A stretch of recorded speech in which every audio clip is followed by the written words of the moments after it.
Hello and welcome to a Thursday live right here on the early line on SportsGrid and all across the SportsGrid network. That includes sportsgrid.com/watch, where you can find your favorite destination to consume everything all across the grid. He is Donnie Rightside. I am Ben Stevens. We are here together for the next 3 hours up until 11 a.m. Eastern time, bright and early on a Thursday morning to recap one of the most wild nights we will ever see in the history of the NBA playoffs. An absolute stunner in game number one in the Eastern Conference Finals last night inside Madison Square Garden, and a comeback for postseason lore that we will read about, discuss, and talk about for years to come, courtesy of those cardiac Pacers once again. So much to break down from game number one of the Eastern Conference Finals. Add yet another chapter, DRS, to the history of the Pacers and the Knicks in the postseason. An NBA MVP was crowned yesterday, Shai Gilgeous-Alexander, as we expected. We had a tremendous comeback in game number one on the ice in the Stanley Cup postseason as well, all around Major League Baseball. So much to get to over 3 hours up until 11 a.m. Eastern. Votes that came in that were astounding from the NFL owners meeting, but also last night. I mean, I just got to start this off. I went to bed after the, what was it, 108 after OG Anunoby had that layup, and the time that was called by the Pacers. I'm done. I'm checked out. I love the Knicks, -4.5. Looks like they'll get that job done. I woke up this morning, and I didn't even go to, like, Sports Center or check anything. It was just, like, scrolling through my timeline, and all I saw was the front page or the back page of the New York Post, whatever it is, basically saying choked. I was like, there's no way the Knicks lost that game. Way, right? And to wake up and watch the highlights down the stretch in the overtime and find out they lost, that was absolutely unconscionable that they did that. So that's how my morning started today, Ben. DRS, I would like to give you a little bit of flack here for being a host of a morning show and going to sleep, but I really cannot blame you, despite it being game one of the Eastern Conference Finals, because the New York Knicks led by 17 points in the fourth and final quarter with just over 6 minutes remaining. The New York Knicks were up by 14 points with 2 minutes and 45 seconds remaining in regulation. The New York Knicks were up 8 points, 123-115 with 34.1 seconds remaining in that fourth and final quarter. And somehow, some way, the Knicks lose game one. Probably better said, the Indiana Pacers quite literally steal game number one of the Eastern Conference Finals, coming all the way back to win 138-135 in overtime in Madison Square Garden. There is so much to break down. We'll have the entirety of the next half an hour to do so, DRS. But one of the games that will live in NBA playoff history, your grandkids will know game one of the Eastern Conference Finals in 2025 because of the heroics and the late game drama and a historic comeback the Pacers pulled off last night inside the world's most famous arena. And a ton of points on top of it. It wasn't as if we got to overtime, 104-103 final, 138-135. And again, I still cannot believe that they came all the way back. And we'll talk so many times about the big shots that were made last night. Karl-Anthony Towns stepped up. Obviously, you're taking a look at players. You know, Halliburton, you can see it certainly in the roll rate here. So much fun to watch the big shots as they went down. And also a premature celebration, which turned out to be okay because the Pacers were able to win it in overtime. Yes, DRS, certainly so. Tyrese Halliburton paying an ode, if you will, to Reggie Miller, who was on the game broadcast last night for Turner Sports, doing the infamous choke sign in MSG. Tyrese Halliburton had thought he had a game-winning three at the end of regulation to complete an incredible comeback for the Pacers. Turned out the toe was on the line, so it tied the game, sending it to overtime with a 2-point shot. Thankfully for Halliburton, and I guess if you are a Pacers backer, Indiana pulls through in a wild overtime session as well. Again, the Pacers win outright as a 4.5-point underdog, a total of 222, skies over, but it was well through that number even by the end of regulation. Again, plenty more from MSG in all that we saw, step by step, stage by stage, in the opening game of the Eastern Conference Finals in just a matter of moments. An NBA MVP crowned, DRS, on a Wednesday evening. As we expected from the odds perspective, Shai Gilgeous-Alexander wins the NBA MVP hardware for the first time in his career, leading the NBA in scoring this year, nearly 33 points per game. And his OKC team, the number 1 seed in the Western Conference, best record in the association, 68 victories in 2024-25. Always take a look at the extracurriculars because they do matter. The best team in the NBA, the best player in the NBA gets the MVP award. It always makes some sense. Nikola Jokic has won multiple awards. And yes, we do get voter fatigue as a public. And I understand that goes into it as well. I don't think anybody's going to look at, okay, so, they won 38 games and the guy just got, bonus minutes and bonus points at the end. No, this was the best team in the NBA with the best player in the NBA. It was his time to win that award and he won it. No problems at all with that, Ben. Yeah, and Donnie, as we expected, SGA had the second best price entering this NBA campaign behind a guy who used to play for the Mavericks in Luka Doncic, plus 380 on Shai Gilgeous-Alexander. I found this note interesting. First ever Kentucky Wildcat to win NBA MVP honors. DRS, some sad news now to pass along. Jim Irsay, longtime owner of the Indianapolis Colts, who was a lifer with this Colts organization, was there when his father owned the team in Baltimore, became the GM in 1984 when the Colts moved from the Charm City to Indianapolis and took lone control of the Colts in 1997 as that sole owner, and then guided one of the great eras of this Colts organization in Indianapolis in the 2000s with Peyton Manning at the helm at the quarterback spot. Jim Irsay passed away yesterday at the age of 65. Yeah, an eccentric owner, too, because you take a look at, he did a lot of things off the field, played in a band, always outspoken. He'd like to have owners. Like, that's why Jerry Jones is popular, because he'll get in front of the mic and sometimes doesn't say the right things, but we love a good quote, and he was always there for that. Only 65 years old. Now, he did have substance abuse issues in the past. We don't know if that stems from it. There's no speculation here. But one of those guys in the NFL where sometimes you don't know who the ownership group is, you knew who Jim Irsay was. An outspoken, unique, charismatic NFL owner passes away, sadly, at the age of 65. Big news yesterday in the National Football League in Minneapolis. DRS, it seemed as though the Tush Push was about to be banned, but it has found its way back. The Tush Push survives yesterday. The Green Bay Packers proposal, as we'll break down in just a minute, only 22 yes votes, falling 2 votes shy of the necessary supermajority. The headline, kids, you can still shove your teammates' butts in the National Football League. I'll tell you, we're going to spend some time on this a little bit later, but you take a look at what Jeffrey Lurie said to the other owners, basically like, you ban it, you're admitting that we're the most dominant team in the NFL and you can't stop us. You don't ban it, we'll continue to be a dominant team in the NFL. Either way, we win. Oh, that's my owner right there. Love it. Jeffrey Lurie was on one yesterday. We will discuss in just a moment. More NFL news. The Buffalo Bills will be featured in Hard Knocks, the training camp edition. Good one. That's a good one right there. That's a good team they picked out. We'll have fun watching that and breaking it down. We're close. We're close to watching these highlights. We are. Yes, we certainly are, DRS. Another dramatic rally in the conference finals round, but in the Stanley Cup postseason, the Dallas Stars, trailing, entering the third period, scored 5 straight to knock off Edmonton 6-3 in the opener of the Western Conference Finals.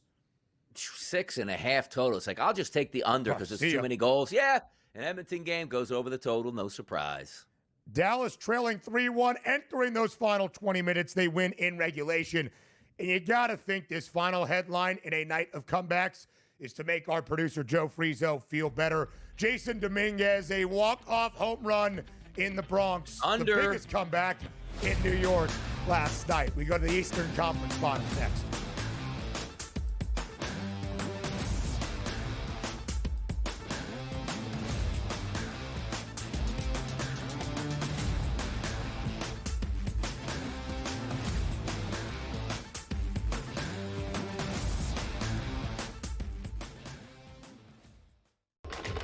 Enter into the magical world of McLuck.com, where even the smallest of spins can win real cash prizes.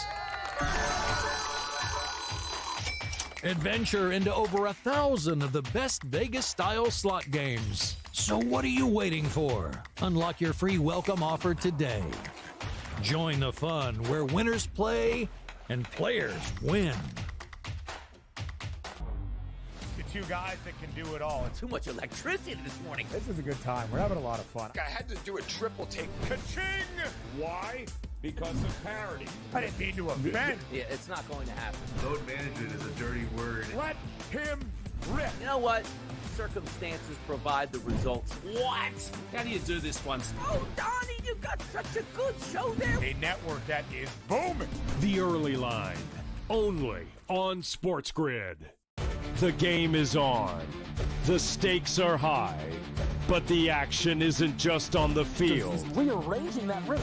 Get it inside! SportsGrid's in-game live. Your ultimate second screen experience. Just a little flyer, couple of 18.5 point line. Every prop, every play, every day. Anything can happen. It's complete chaos.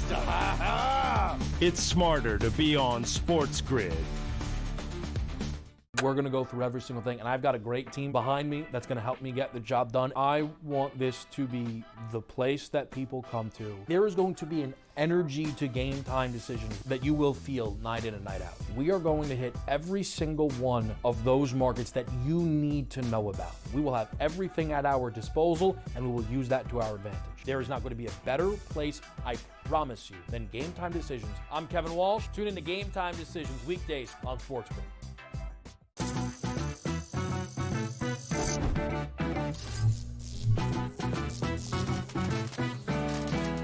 Did you know sportsbooks tend to draw up tighter bet lines for events that get even more bettors, like championship games or major matchups? My tip?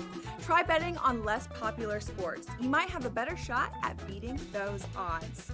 Now, go get lucky. See you in Las Vegas. Let's get lucky.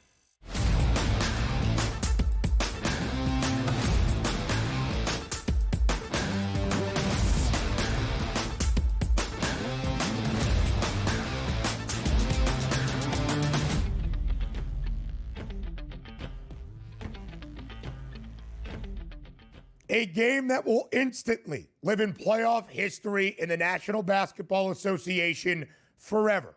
Last night inside the world's most famous arena, that's Madison Square Garden. Game number 1 of the Eastern Conference Finals. The New York Knicks playing host to the Indiana Pacers. New York booked as a 4.5-point home favorite for the opening game of this series, a total standing at 222. In DRS, a comeback that we will remember literally forever in NBA playoff history. A historic comeback in NBA playoff history.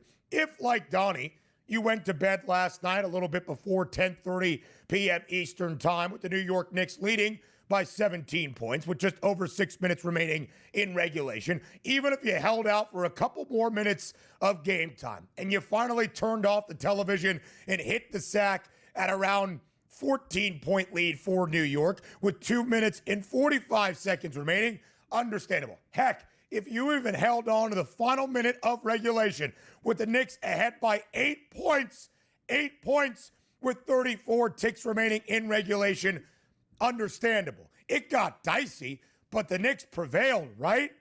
Wrong. Courtesy of an Aaron Nesmith heater and a Tyrese Halliburton step back long two-pointer, sending the game to overtime. Indiana prevails in that extra session, 138-135. Indiana wins outright as a 4.5-point underdog, a total of 222 that skied over by the time we got to the end of regulation. Sails through that number in OT as well. The Pacers have been the cardiac comeback kids the entirety of this postseason, and they pull it off once again, DRS, for a third consecutive series in the very first game of this series, the most important of the postseason so far, game number 1 of the Eastern Conference Finals.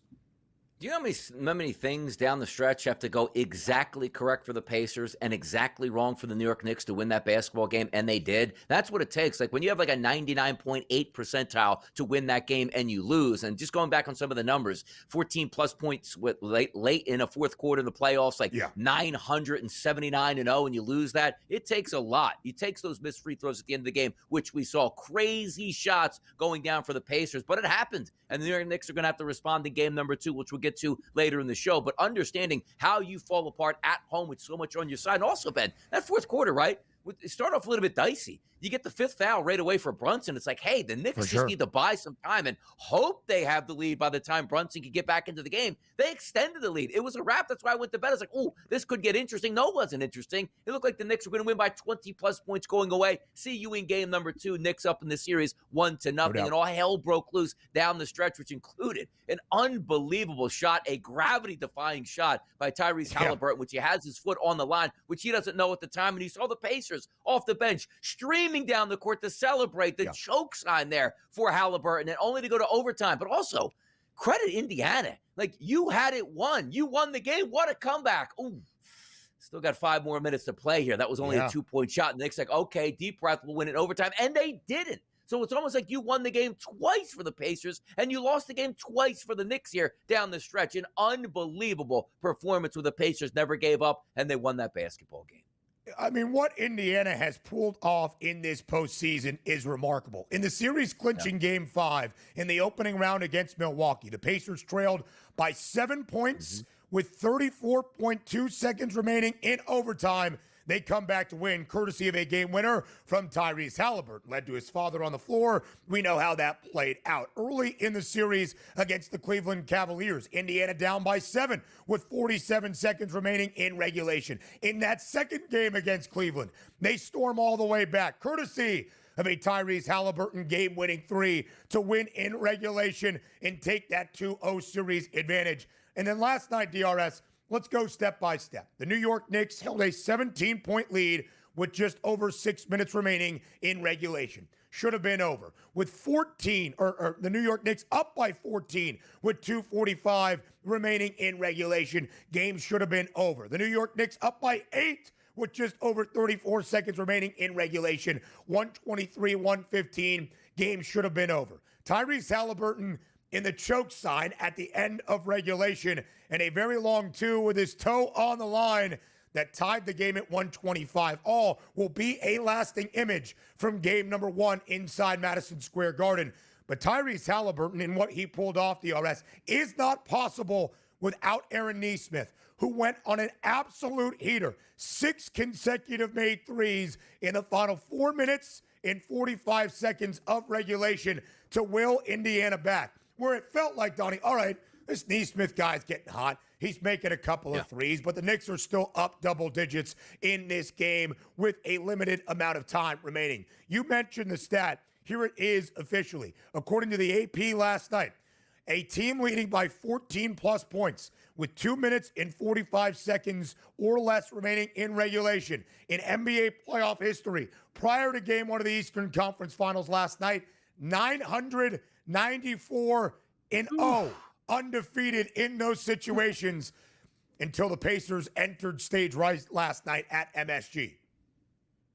It's incredible when you talk about it, because sooner than later, like, something has to break through. But, you look at Ben, the last 14 out of 15 teams in this spot won. Like, no, it was almost 1,000 opportunities to win that basketball game, and everybody won except for the New York Knicks. And that's a tough pill to swallow. Like, they didn't shoot great from three-point range here, only 11 of 34 for 32%. But you still shot 51% as a team from the floor at home in a playoff game, and it wasn't good enough to win. I expect a big bounce-back performance. And, again, we'll talk about that later. But just the shot of it, where, like, if you're waking up as a Knicks fan today or a Pacers fan, you have to actually go back to the tapes. Like, did I watch that? Did I actually see that all the way through? Do the Pacers actually have a 1-0 series lead and the Knicks are down here after being up so many points here? And also, this is the MO for the Pacers so far, and also the Knicks. They've had some wild games in their first 2 series already, which you're shocked at the way it wound up. I just couldn't believe waking up this morning seeing the Knicks lost that game. That's absolutely incredible. What theater? The New York Knicks, of course, DRS, down by 20 in each of their first 2 games in the third quarter against the Celtics in round 2, rallying. Down by 14 in game 4. But the Indiana Pacers have trailed by 15-plus points 6 times so far in the postseason, including last night. They are now 4-2 in those games outright. Unheard of. More from MSG next.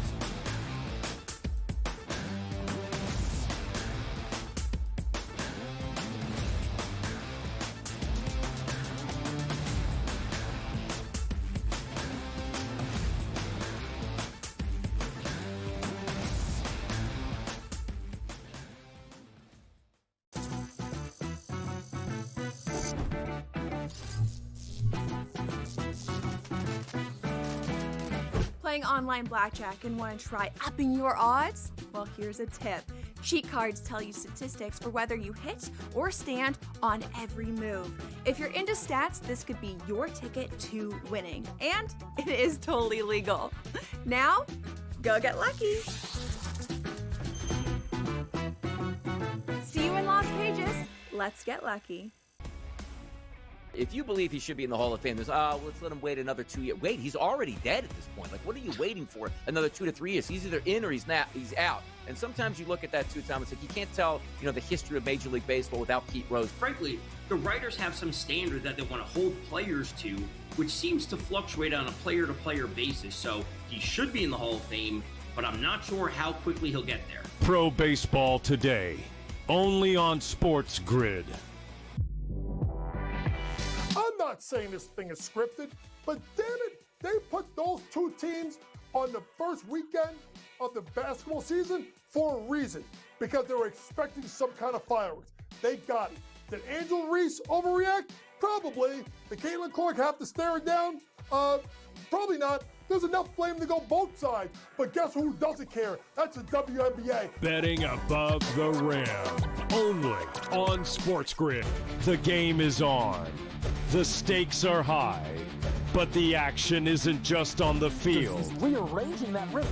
Get it inside! SportsGrid's in-game live. Your ultimate second screen experience. A little flyer, couple of thoughts. 18.5 point live line. Every prop, every play, every day. Anything can happen. That's complete chaos. It's smarter to be on SportsGrid.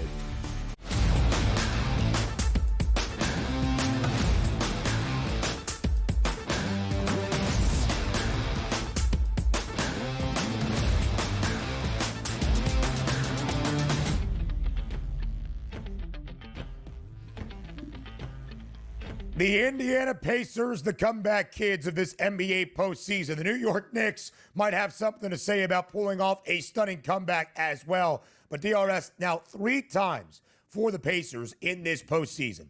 They have trailed by at least 7 points in the final 50 seconds of regulation and overtime, and they have come all the way back to win.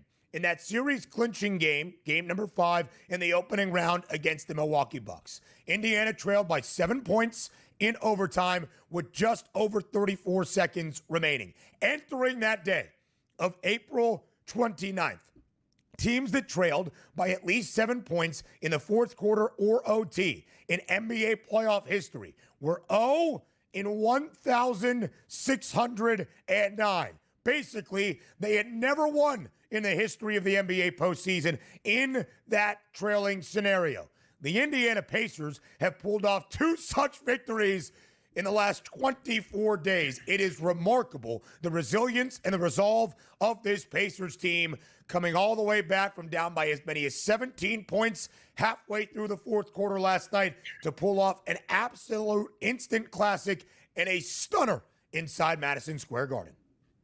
And also to have the most overrated player in the NBA make shot after shot down the stretch as well. Tyrese Halliburton finishes that game with 31 and 11. Certainly can't beat that. I mean, that, and by the way, the 11 assists there, which means that point guard is getting everybody involved that you could possibly get. I'm just surprised at the way it turned out. Like, you see the box score, right, with all the players that had great basketball games, and you knew Jalen Brunson would go over his number. I was wrong on Karl Anthony Towns. Guy knocked down his first 2 3-point shots right off the bat. I was dead in the water with that. I was like, you know what? I still got the Knicks in my back pocket. I knew they would win this game, and they're going to win by at least 5 points. To lose that as well last night certainly hurts, but it does set up for an epic series that we're going to have because we talked about yesterday. Like, I'm rooting for the Knicks because I like the story of the Knicks. I like Madison Square Garden, like the atmosphere. I think that's awesome, and to watch that even into the NBA Finals would be great. But we both said, like, you know what? Still seems like even though Donnie likes the Knicks in game number 1, I still think it's going to be a Pacers series, and the Pacers to get home court advantage after that crazy game, which now – the Pacers aren't playing with house money. Like, they understand what it means to go on the road and win 2 games against a higher-seeded opponent, which they've already done so far in this postseason. But just the way they came back, I'm so interested to see how tense the Garden is going to be on Friday night and how well the Pacers handle that pressure when you know that avalanche is coming, which now the Knicks go, hey, a 20-point lead heading into the fourth quarter. Let's just say they have that. We got to play all of our players right down the stretch because we can't afford to lose game number 2. Donnie, one of the stories of this game that will be forgotten after the historic comeback from the Pacers was the electric start really on both sides offensively from the very jump. Yeah. Indiana started game number 1 of the Eastern Conference Finals, a perfect 9 of 9 from the floor. And the New York Knicks were doing everything to keep pace. We talked about the differences of this year versus last year when these two teams absolutely battled through a high-scoring 7-game series that led to Indiana winning in that 7th game inside Madison Square Garden. Last year, the Pacers wanted to play at a very up-tempo pace, but didn't really play any defense. This year, Indiana, much better defensively, but still playing very fast, which for a team in New York that lacks a little bit of depth, could be a storyline to monitor throughout this series. But another storyline, Donnie, of course, in the Eastern Conference Finals, the first time for New York at this spot in 2.5 decades. The last time they were there, playing these Pacers in 2000 in the Eastern Conference Finals. Two franchises that met 6 times in an 8-year span in the 90s and culminating in the year 2000. And of course, a callback to history last night with Tyrese Halliburton hitting that shot at the end of regulation that he thought was a game-winning three-pointer that somehow, some way, Donnie, you said defied gravity. Hit the back of the rim, the heel, and went up in the air about 6 feet to drop perfectly in the middle of the cylinder. We all thought it was a 3 for a moment, leading to Tyrese Halliburton doing the infamous Reggie Miller choking sign that Reggie Miller did to the New York crowd inside Madison Square Garden back in the Eastern Conference Finals in 1994. Our producer, Joe Frieza, would like it to be noted the New York Knicks won that Eastern Conference Finals set against the Pacers in 7 games. Yeah, and again, looks, it has that stages of we're going to get a 6 or 7 game series. We might be in game number 7 back in the Garden. That's the way we think. And by the way, even who won this first game, we still expected this to go 6 or 7. Now it just feels like we're on like one of those epic trilogies all the way through that says, remember, all those crazy games back in the 1990s, let's get it fired up once again because the superstars are playing great basketball. And the thing I like even more is it wasn't 88-87. It was 138-135. Tons of offense. We love to see it. Entertainment all the way through. More from game number 1 inside Madison Square Garden and where the series stands now after a stunner in game 1. Up next.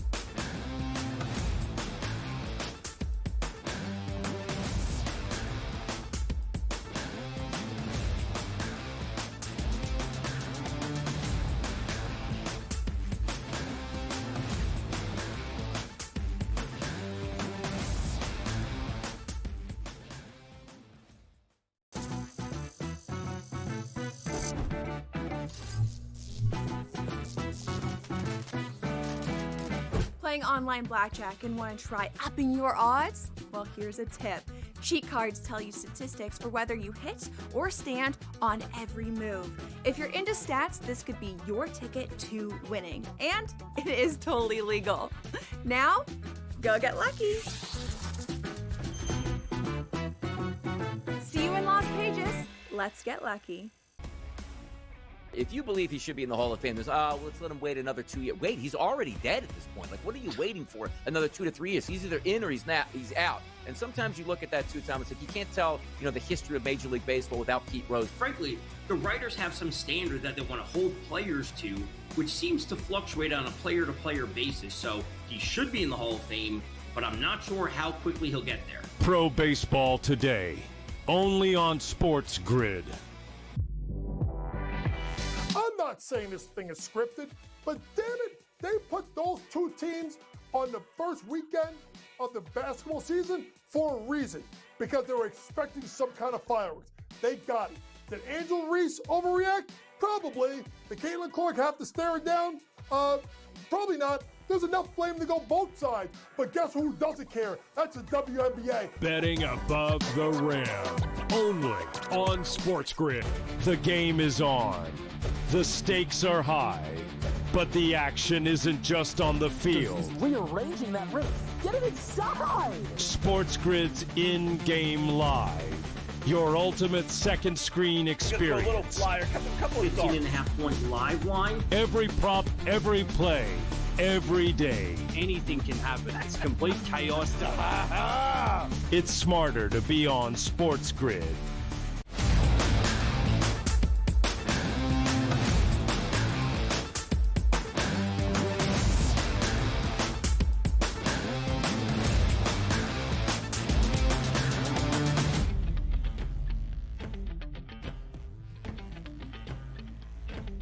An all-time NBA playoff game and comeback last night inside the world's most famous arena. Game number 1 of the Eastern Conference Finals inside Madison Square Garden. The Pacers trailing by 17 points with just over 6 minutes remaining in regulation. By 14 points with 2 minutes and 45 seconds in regulation as well. And they fight their way back to steal game number 1 on the road, 138-135 in overtime. Indiana winning outright as a 4.5-point dog. DRS, a story for the Pacers this postseason. We already shared. They have trailed by at least 15 points in 6 games now here in this playoff run. They are 4-2 outright in those scenarios. Unthinkable. As an underdog in the postseason. Indiana now 6-2 straight up. And one of the keys is not just their comeback nature, but their depth, DRS. 6 guys last night for the Pacers once again, scoring in double figures,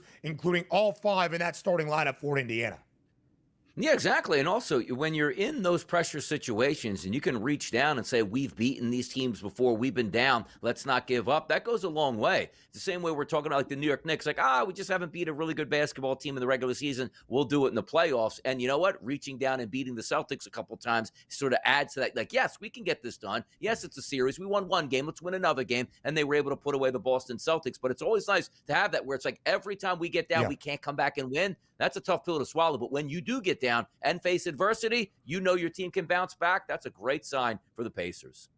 The Pacers have pulled off historic comeback in the postseason time after time in all 3 series and right from the jump here in the Eastern Conference Finals. Tyrese Halliburton, the leading scorer with 31 points in the moment that will live on in the history of this series, replicating the Reggie Miller choking sign to the Madison Square Garden crowd. But do not forget, without 30 points and 8 made triples from Aaron Nesmith, including a perfect 6 of 6 in the final 4 minutes and 45 seconds, the Pacers do not have the potential to come back last night. So, of course, a natural follow-up. Well, where does this series go from here, and how do the two sides respond? Can Indiana ride the momentum? And what do the Knicks do to recuperate and get ready for game number 2 inside MSG tomorrow night? Here's both head coaches after that stunner in game number 1. Coach, what do you do going into game 2 Friday to bounce back from this? What do you tell your guys to put this behind them? Yeah, the same thing. You know, like there's a lot of emotional highs and lows in the playoffs. You got to bounce back quickly. You look at the film, make your corrections, get ready for game 2. And that's, you know, when you go into the playoffs, you lay out the plan of how you're going to approach the entire playoffs. This is day 1 of 13 days. And remarkable resilience by our guys, hanging in, finding a way to get the thing to overtime, and then made enough plays. But it's a long series. We're not going to get too excited about this. We got things to clean up. They got things to clean up. You know, game 2 is going to be another war. Game 2 tomorrow night, DRS, inside Madison Square Garden. Rip off the Band-Aid and right back into action. Still in a series, despite Indiana stealing game number 1 inside MSG in the manner that they did with the historic comeback that we expect to still go the distance. But the big change in the series odds, of course, the Pacers now a series outright favorite at -168. It was New York as the ever so slight favorite at -144, of course, entering game number 1 last night. Absolutely, and that's what we anticipated. And also, the Pacers were getting a lot of respect coming into this series. This wasn't it's -275 Knicks, which you might see in an Eastern Conference Final with a team that's going to be favored and have home court advantage. You're looking at under the -150 price point. So you knew if the Pacers were able to steal home court advantage, which they did with that win yesterday, they would be the favorites here. And now they can really put their foot on the gas pedal if they can win game number 2 in Madison Square Garden tomorrow night. And that place certainly will be jumping. But understand this, what you heard from the coaches. You can't get too high or low. And also talking about, this is day 1 of a 13-day series, which is important to understand of how long the series probably will go and the expectations for the Pacers going like, that's day number 1 of an 8-day series. Yeah. They expect to sweep here. No, they understand this. They got away with one. They won it. Let's not get too high. Let's focus on game number 2. But understand this. We're probably going the distance in this series. DRS, the New York Knicks now an underdog in this series in the Eastern Conference Finals, so some value buyback spots on New York. Getting a game and a half in that series spread now If the Knicks even force a 7th game, if this series goes the distance, you cash that ticket. Or the Knicks, of course, can win this series outright, which is obviously still certainly out there. A slight change in the shortest amount of total games. Entering game number 1 around a plus 178 price. We thought this would go 7. Plus 176, the slightly shorter number for it to end in 6. It tracks, right? That would be back in Indianapolis. The Pacers have taken home floor advantage from the Knicks, but Game 7 is only 14 cents behind that Game 6 price at plus 190. Game number 2, tomorrow night, Friday night Knicks, inside Madison Square Garden. The Knicks a 5.5-point favorite in the total, up by 5 points in full to 227 now, live on the FanDuel Sportsbook. So, of course, DRS, the odds makers understanding the significance of New York earning a split on their home floor despite the despair at the end of regulation and OT in game number 1. And also understand this, just because you need to win doesn't mean that you are going to win at this point. And understand that the Indiana Pacers aren't taking this as, okay, mission accomplished. Let's head back 1-1 by the time we get on our home court at Gainbridge Fieldhouse. They don't want that. They want 2-0. They don't even want to come back to New York at this point right now. And they have the chance and opportunity possibly to do that. But if you are saying, all right, how do you want to bet this like game number 2 here? I do think the New York Knicks win. Same time I thought the New York Knicks would win last night and cover easily, which they should have, and they folded up in the fourth quarter. Just give me the Knicks in the first half because the energy in the building will be there. The stakes, what the Knicks understand, are needed to know where it's like we just have to win this basketball game. If you're telling me the Knicks aren't up at the half, they're going to be down 2-0 heading back to Indianapolis. I honestly believe that. So for me, from a betting perspective, do I think the Knicks win and cover 5.5? Yes, I do. But if you're going to give me like -3.5, -4 in the first half, the Knicks better be up double digits by the half or they are absolutely in trouble. The Knicks are a 3.5-point favorite for that early opening half line for tomorrow night's game number 2. The New York Knicks nearly scored 70 points in the first half last night, 69 to be exact, to take a 7-point lead to the break inside MSG. Tyrese Halliburton, because of the late game heroics and being Indiana's leading scorer with a 31.11 double-double, is now the Eastern Conference Finals MVP frontrunner. Understandable again. Indiana now the series outright favorite. And how could you look past Tyrese Halliburton? But, Donnie, we really haven't talked about the Knicks' performances last night. Jalen Brunson had a 43-point game in game number 1. Karl Anthony Towns poured in 35 points. You got 78 combined out of the Knicks. Just not enough moments there down the stretch to ice away a game. Obviously, they should have controlled. And by the way, Jalen Brunson, 15 of 25. Like every time you need a bucket. Now, granted, in overtime, you could have hit him to use a 3-point shot, came up short on that. But throughout the game, like when he gets one-on-one in isolation, like he's not Michael Jordan 6'6". Like he's not Tracy McGrady or Kevin Durant. Like, hey, I'll just back you down and hit a step-back jumper. Like he has so many moves in his toolbox that, and also it's not a toolbox that's like, hey, I need to shoot from 19 feet away. He's at the rim. He's under the rim. He's within 5 feet. So many different ways to score. He's so much fun to watch, and it still wasn't good enough, man. The Pacers were still able to win, even though the big guns on the Knicks did whatever they wanted to and still came away with a loss. The New York Knicks actually shot better from the floor. Both teams, 51% or better in their field goal percentage last night. A highly offensive game, of course, even in regulation. We saw a combined 250 points sailing through that total of 222. So the Pacers now a favorite to win the East and have the better price, of course, of the two to win an NBA championship now at plus 500. It was plus 850 entering game 1 last night. OKC remains a strong favorite at minus 230. Game number 2 in Oklahoma City of the Western Conference Finals later on this Thursday. The push lives. We'll tell you how next.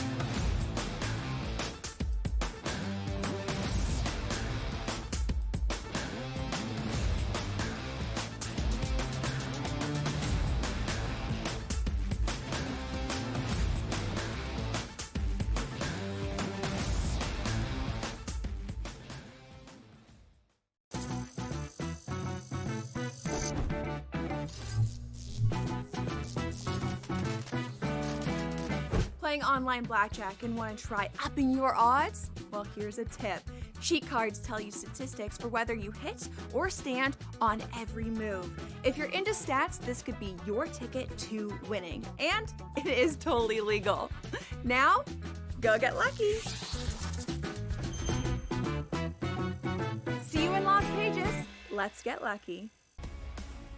If you believe he should be in the Hall of Fame, there's, let's let him wait another 2 years. Wait, he's already dead at this point. Like, what are you waiting for another 2 to 3 years? He's either in or he's out. And sometimes you look at that too, Thomas, like you can't tell, the history of Major League Baseball without Pete Rose. Frankly, the writers have some standard that they want to hold players to, which seems to fluctuate on a player-to-player basis. So he should be in the Hall of Fame, but I'm not sure how quickly he'll get there. Pro Baseball Today, only on SportsGrid. I'm not saying this thing is scripted, but damn it, they put those two teams on the first weekend of the basketball season for a reason, because they were expecting some kind of fireworks. They got it. Did Angel Reese overreact? Probably. Did Caitlin Clark have to stare it down? Probably not. There's enough blame to go both sides. But guess who doesn't care? That's the WNBA. Betting above the rim, only on SportsGrid. The game is on. The stakes are high, but the action isn't just on the field. He's rearranging that roof. Get it inside! SportsGrid's in-game live. Your ultimate second screen experience. A little flyer, couple of 15.5 points live line. Every prop, every play, every day. Anything can happen. It's complete chaos. It's smarter to be on SportsGrid.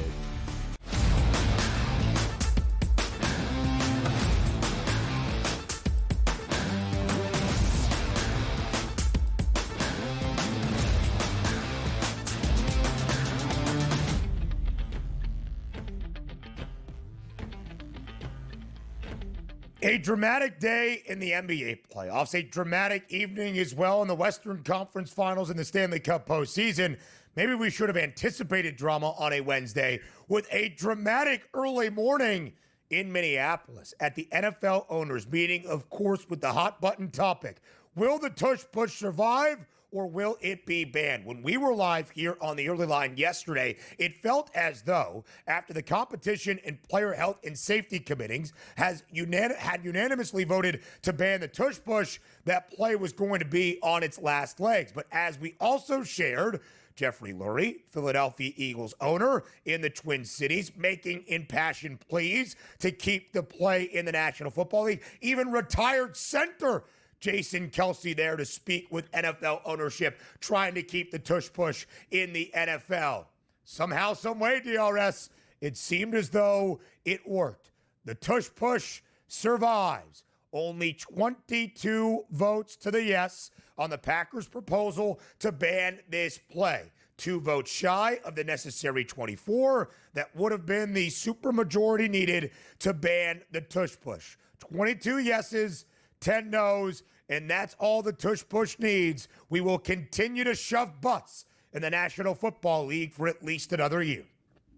Yeah, and everybody can do it. So it's not as if, again, like the Eagles are the only team that are allowed to do this. Everybody can use it at their disposal. Everybody can do it. Some teams don't invest in their offensive line enough to do it, and or an athletic quarterback, which the Eagles have. But also understand, like, the optics of it is what Roger Goodell was worried about, which I do find hilarious. It's not the optics of the Eagles getting first down after first down.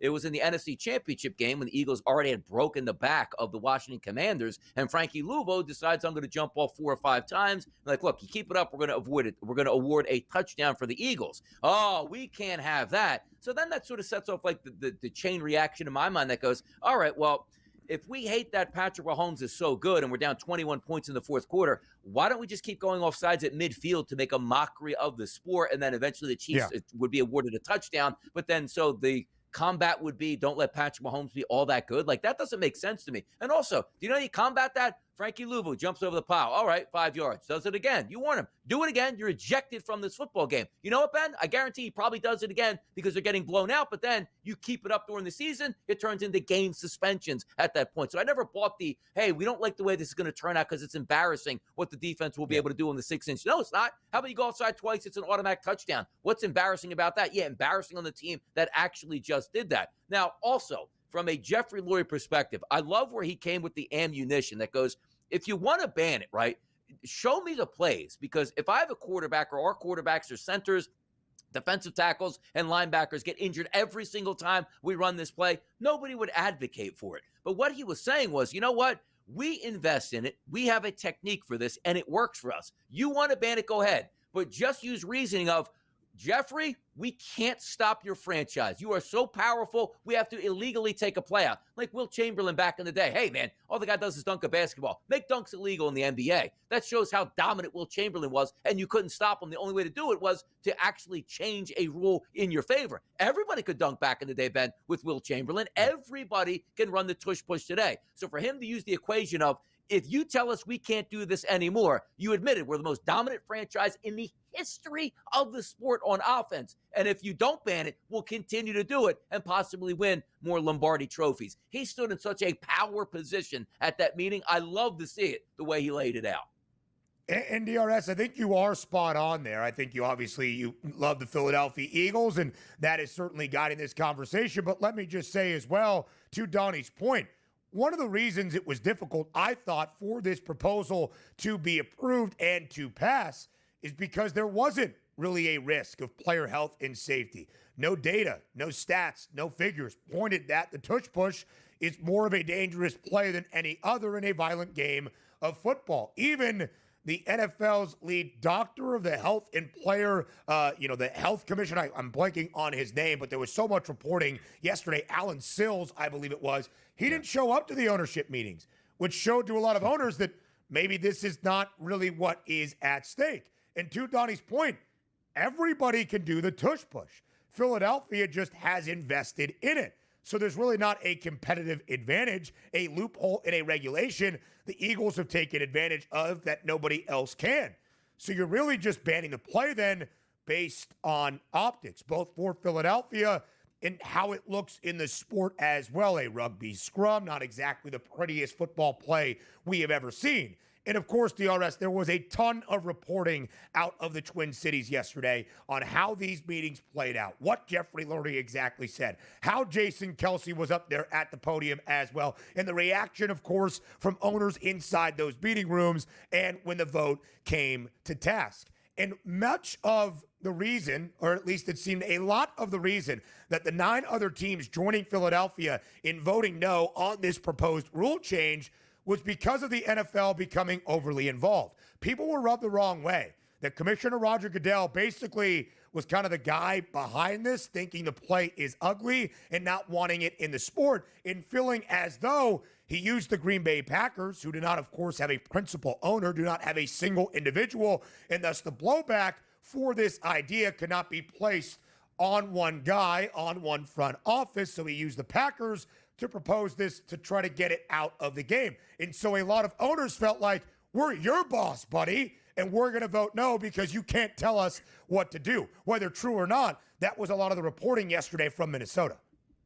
Yeah, and also you take a look at, like, if Roger Goodell wants it, everybody loves Roger Goodell. And like back in the day with Al Davis just voted against everything that the Commissioner Pete Rozelle would have because they just hated each other, and there's lawsuits left and right. So there's a little bit of animosity. But again, like, you have to be open-minded. Like, if there's we love wide receivers going across the middle, getting concussions left and right. Like, nobody advocates for that. And you want that eradicated out of the sport. It's why so many changes are made to be safe. So if you're sitting on your pedestal where the competition committee is saying that we want to take it out for injury purposes, but you have zero data that shows any injuries whatsoever, and there's actually data to support it's the safest play in NFL history, which is crazy and possibly true, you couldn't see it go taken out. Now, granted, this could be up on a year-to-year basis at this point and be voted, and it was close to get turning down. We'll see how it's used this year again, but for the Philadelphia Eagles and their fans, day number 1 against the Cowboys, they will use this play 6 to 8 times from multiple touchdowns and get rousing ovations from the home crowd. We'll talk about the implications even more next.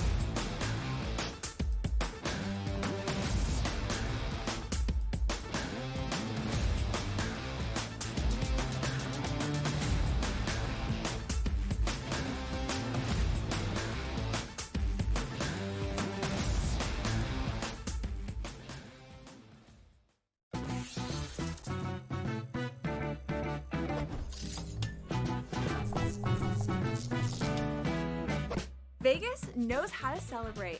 If you're headed to Vegas for your birthday, plan ahead to get all the birthday freebies the city has to offer. Just by showing your ID, you could get free cash play, scratch cards, drinks, and food at various venues on the Strip. Now, go get lucky. See you in Las Vegas. Let's get lucky. You are a Pirates fan. I don't think you've got a reason good enough for me to be wearing Met stuff when the Mets are playing the Pirates right now. I don't think I'm gonna go, okay, I see it at the end of your explanation. I'm gonna put it on Vinny. I'm gonna put it on all the Mets fans. The Pirates won 2 in a row. Fired the manager over the weekend. A new era of Pirates baseball has begun. Game time decisions only on SportsGrid. The two guys that can do it all. Too much electricity this morning. This is a good time. We're having a lot of fun. I had to do a triple take. Ka-ching! Why? Because of parity. I didn't mean to offend. Yeah, it's not going to happen. Load management is a dirty word. Let him rip. You know what? Circumstances provide the results. What? How do you do this one? Oh, Donnie, you got such a good show there. A network that is booming. The Early Line, only on SportsGrid. The game is on. The stakes are high. But the action isn't just on the field. Rearranging that roof. Get it inside! SportsGrid's in-game live. Your ultimate second screen experience. A little flyer, couple of 15.5-point live line. Every prop, every play, every day. Anything can happen. It's complete chaos. It's smarter to be on SportsGrid.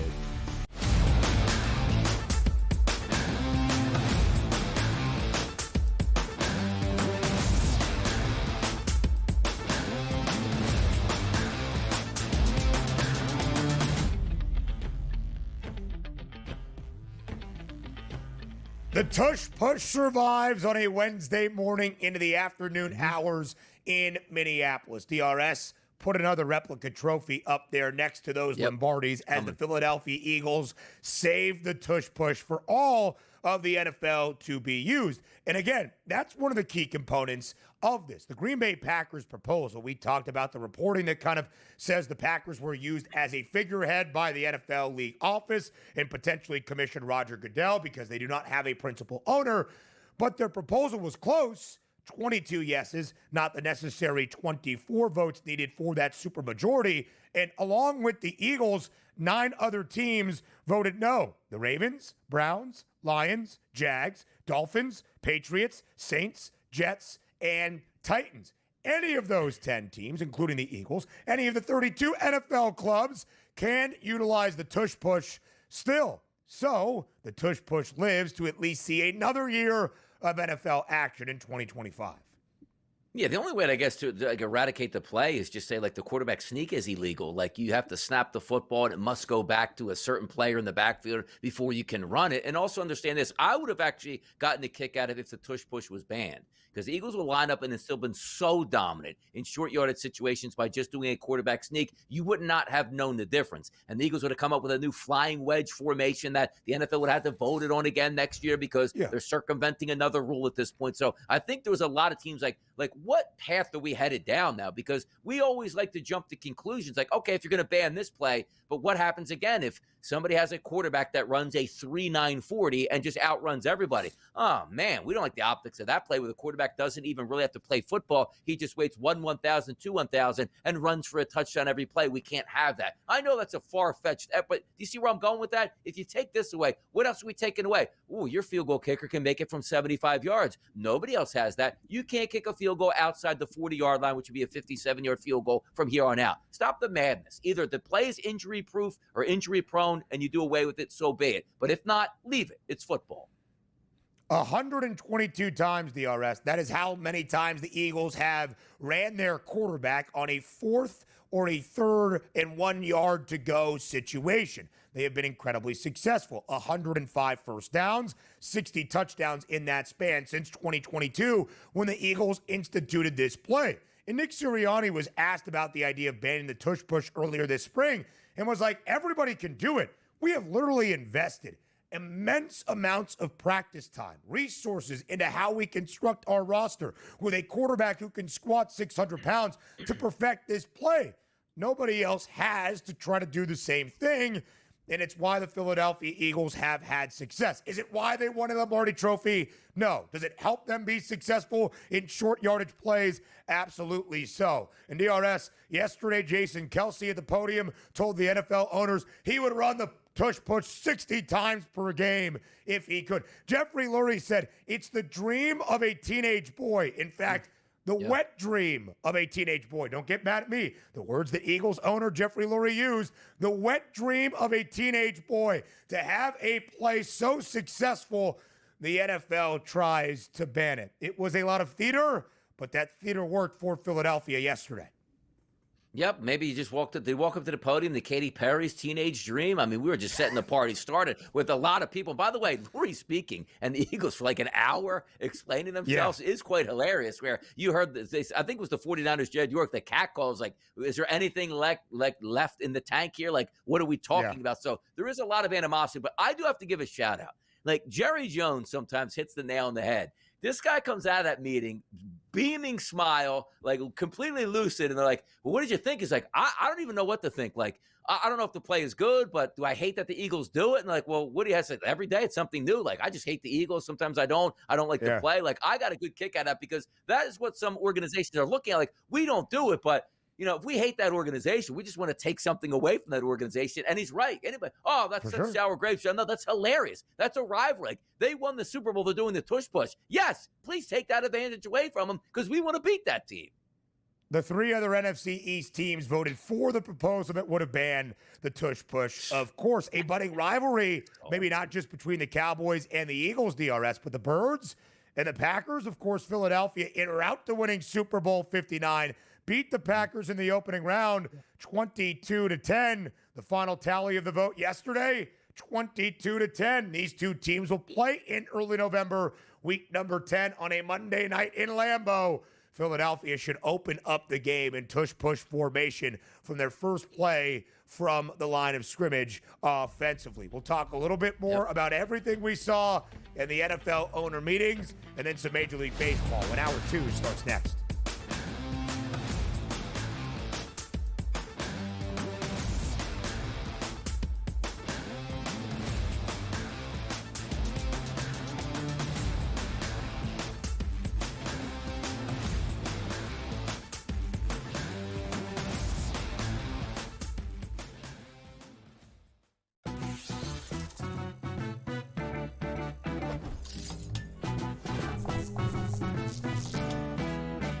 Vegas knows how to celebrate. If you're headed to Vegas for your birthday, plan ahead to get all the birthday freebies the city has to offer. Just by showing your ID, you could get free cash play, scratch cards, drinks, and food at various venues on the Strip. Now, go get lucky. See you in Las Vegas. Let's get lucky. You are a Pirates fan. I don't think you've got a reason good enough for me to be wearing Met stuff when the Mets are playing the Pirates right now. I don't think I'm gonna go, okay, I see it at the end of your explanation. I'm gonna put it on Vinny. I'm gonna put it on all the Mets fans. The Pirates won 2 in a row. They fired the manager over the weekend. A new era of Pirates baseball has begun. Game time decisions. Only on SportsGrid.